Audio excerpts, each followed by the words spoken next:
સુપ્રસિદ્ધ યાત્રાધામ માં ચામુંડાના સાનિધ્યમાં આવેલ ડુંગર તળેટીમાં સવારથી વહીવટીતંત્ર દ્વારા ડિમોલેશનની કામગીરી કરવામાં આવેલ આ કામગીરીમાં ટ્રસ્ટ અને પૂજારી પરિવાર દ્વારા વહીવટીતંત્ર ઉપર ગંભીર આક્ષેપ કરાતા મામલો ગરમાયો છે। પૂજારી પરિવાર દ્વારા સંચાલિત આ ટ્રસ્ટ કાર્યવાહીને મનસ્વી અને અન્યાયી ગણાવી છે। તેમના મતે વહીવટીતંત્ર દ્વારા કોઈ પણ પ્રકારની નોટિસ આપવા વગર સીધું ડિમોલેશન શરૂ કરી ટ્રસ્ટને મોટું આર્થિક નુકસાન પહોંચાડ્યું છે।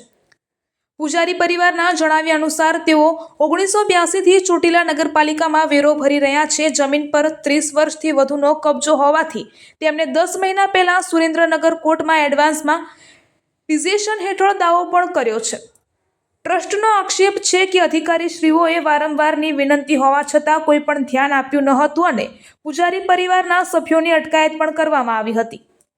એસડીએમ અને મામલતદાર દ્વારા ધાર્મિક સંસ્થાના યાત્રિક નિવાસને પ્રાઇવેટ ગેસ્ટ હાઉસ બનાવી તોડી પાડવામાં આવ્યું છે, જ્યારે ટ્રસ્ટ પાસે આ બાબતના તમામ દસ્તાવેજો ઉપલબ્ધ હોવાનો દાવો કરાયો છે।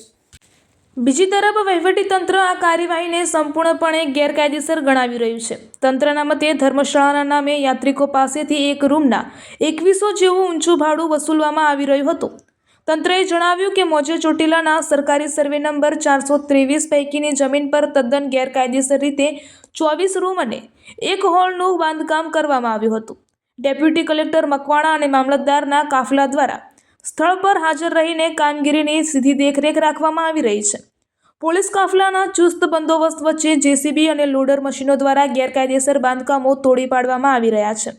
પૂજારી પરિવારે આ સમગ્ર મામલે સરકાર દ્વારા ઊંડી તપાસની માંગ કરી છે। હાલ ચોટીલા તળેટીમાં તણાવભર્યો માહોલ વચ્ચે ડિમોલેશનની કામગીરી ચાલી રહી છે। Reporter crime reporter Jainil Upadhyay.